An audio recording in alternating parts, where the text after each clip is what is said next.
Not yet.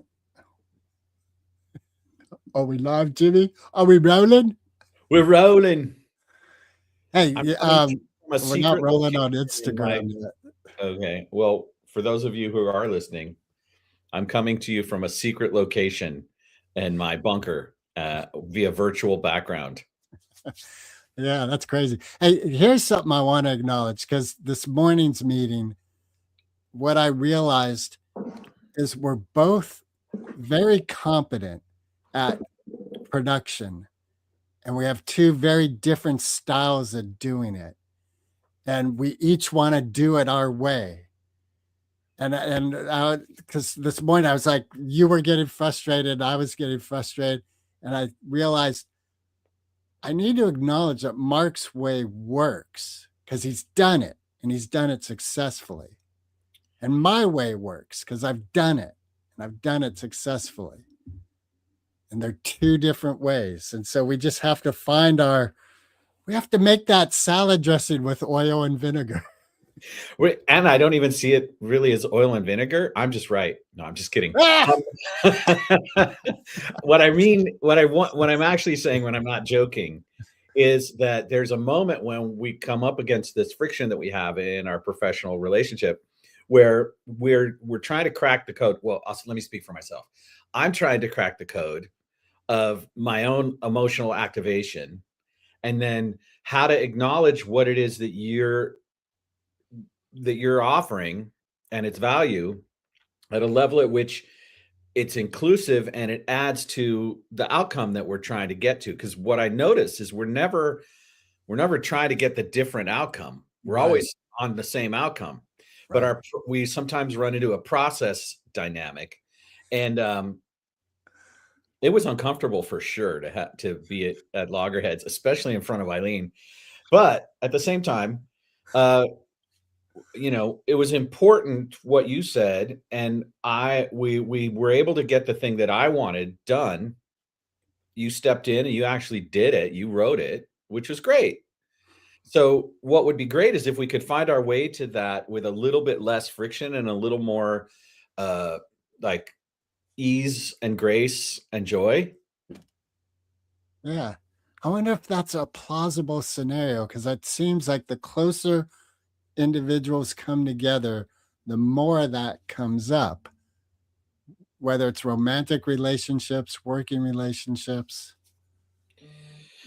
Well, it can be a function of skill and maturity.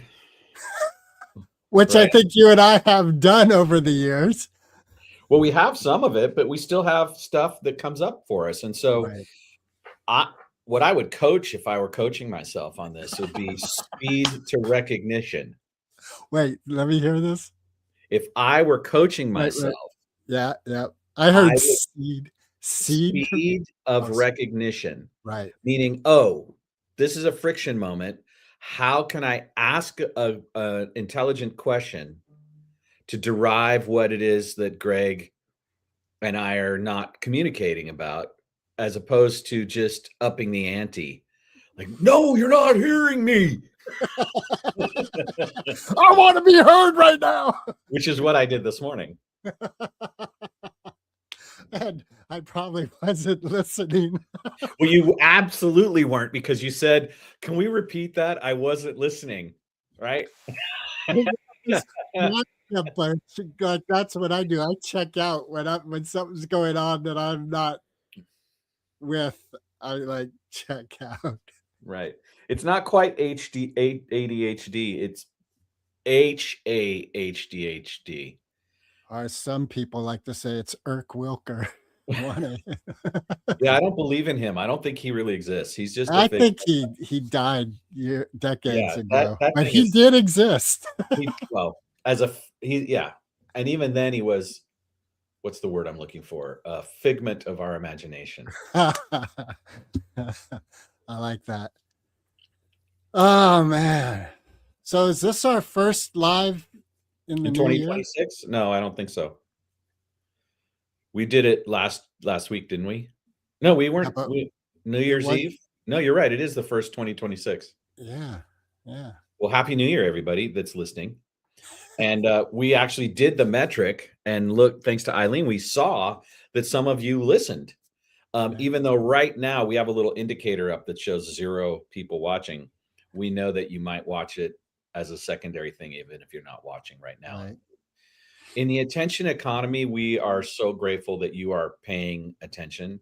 And I know I speak for Greg when I say we are really heart-centered men who have a deep mission. At the same time as we... The wind cried Mary. What, are you hearing something in the background? Yeah, it sounds like someone scooted something across the floor. Well, someone's rolling up a roll-up door in the bunker. All right. So that's good to know. I don't have my good miking set up yet in here, and so we'll see. I think it's literally right next door, in the bunker next door. Honestly, I'm in a warehouse with an office and a music studio where I sometimes rehearse, and this is my music room, which I've made a commitment to work here a couple times a week this year. Nice. So that's another thing. Yeah. And that's where we're at. All right. Well, I think that's a wrap, brother. All right, that's a wrap. Peace out, y'all.